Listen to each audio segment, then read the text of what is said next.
Hi there again. Hey, we're continuing on our warm-up for watercolor, and this time we're going to make that little sunset. And I'll show you just how to do that.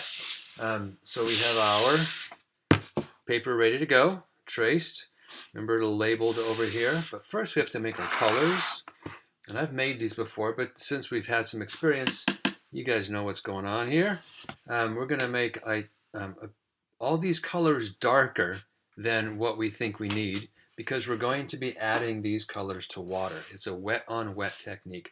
So I put a drop or two in yellow, orange, red, and blue, and just kind of scooped out kind of a thick little brush full of pigment and just made these little ones because this is a pretty small um, painting. So these are pretty opaque. You cannot see through them to the white of the little palette here. Okay, that's what you want. So this is going to be slightly off screen. And we'll move that a little more so you can see this. Also, you have to start with nice clean water. Okay, once you kind of dirty up your brush and your water, you want to start with clean water. All right, so we're just going to, again, just like the faded wash, remember, it's going to get lighter, like I said, when you put the color on. So that's why those colors have to be dark. All right, so we're just going to take our bigger brush that you got with the set. If you have paintbrushes at home, certainly go ahead and use them. They should be kind of softer bristle brushes for watercolor.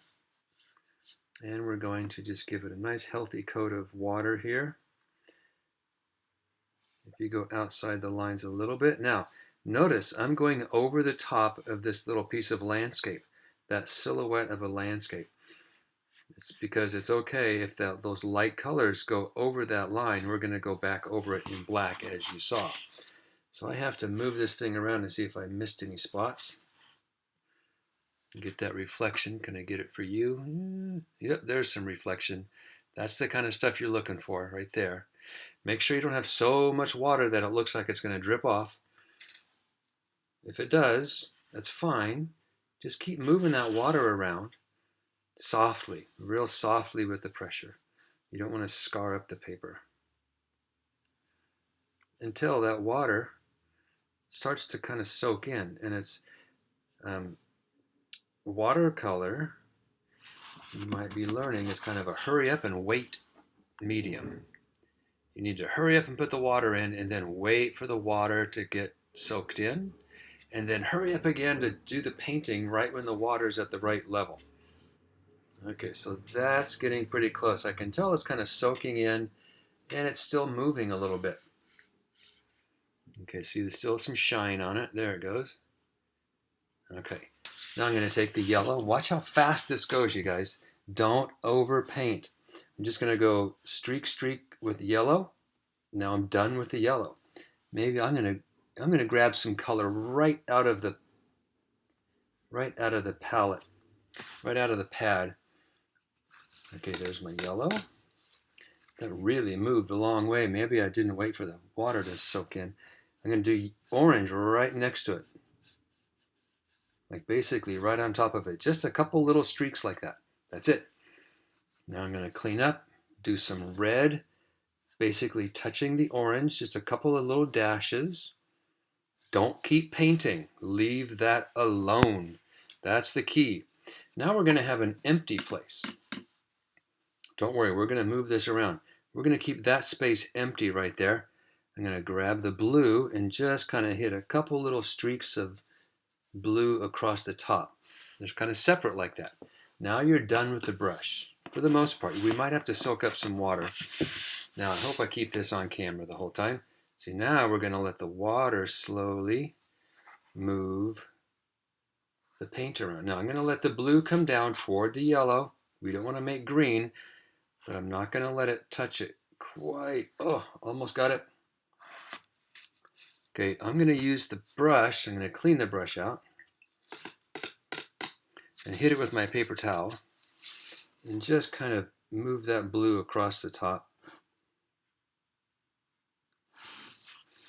Okay, look at those little rays coming out. This is almost done. See, for the most part now, I'm going to move this paper like you would think of it as left and right. Make the paint go this way and that way. Just left and right. And you never quite know how these are going to turn out. Now there is one thing I can do with a thirsty brush. If you want to make kind of some wispy clouds maybe through here, you can clean out your brush. And I like to put my brush on the side and give it a little push and a roll. Just kind of a push and a roll and maybe a swipe. And clean it out again. And a push and a roll and maybe you go that way. So it kind of gets that little atmospheric little, the blue changes a little bit. And since the paper's wet, it starts to fill back in. So I'm going to hit that spot again right there. Don't try to make puffy clouds. That's not going to work. Just kind of little streaky things off into the distance. Now if I want to go, since it's still wet, I can add just a little bit of blue up here to get a couple little darker parts of blue. Again, look at that, just a couple little streaky bits. And look how it's starting to bleed already. Look at that cool sunset down here with those little streaks coming out. Didn't plan on that. Usually it's more streaky left and right, but I got some of those spikes. And see those darker blue things, now will make it look like there's some more subtle little wispy kind of clouds floating by. And again, it's just tipping it left and right. If you tip it this way and that way, all these colors will mix together and we want to keep them separate. Okay, I'm just, honestly, the paint isn't moving anymore. Or if it is, it's in super slow motion. So I'm going to stop the camera in a second. I'm just going to keep tipping it left and right for another couple of minutes. Then I'll blow dry it and come right back to you and explain the little black part, which is really fast and simple. All right, here we go. Now that's nice and dry, but I wanted to point out how I used this in our little landscape here. This is kind of obvious since you know the trick. This sky that went from blue to orange, and remember blue and orange are opposite colors. So I didn't want those two to mix with each other really very much at all. So I did water over the whole thing carefully, just up to that line that I had in pencil. Laid some blue in, just like I did. Laid some orange in, and I definitely left an empty area. And by tipping this, I kind of controlled where the blue and the orange just kind of met each other, but not really. Okay, they're kind of separate, but there's a blend between them. The same thing happened in the water. Look at the orange reflection, okay, and the blue reflection down here. So disregard all those darker streaks. It was water first. I laid in some light blue, laid in some blue, and laid in some orange, leaving an empty area. And then I kind of controlled where that was going as well. Okay, really, really effective technique to get a big, nice gradation between colors. Really, really effective. Right now, it's as simple as to make the silhouette, and it doesn't have to be black. It can be a really dark blue, really dark violet. You can make blue and add some black to it to get it nice and dark. But you want a nice dark color, or a dark tone at least, to get that yellow to look even brighter. So just kind of, and it has to be bone dry or else this will bleed up into the yellow. And a lot of times it'll take 2 coats. See, I added a little bit of water to this black, so you can start to see through it a little bit. And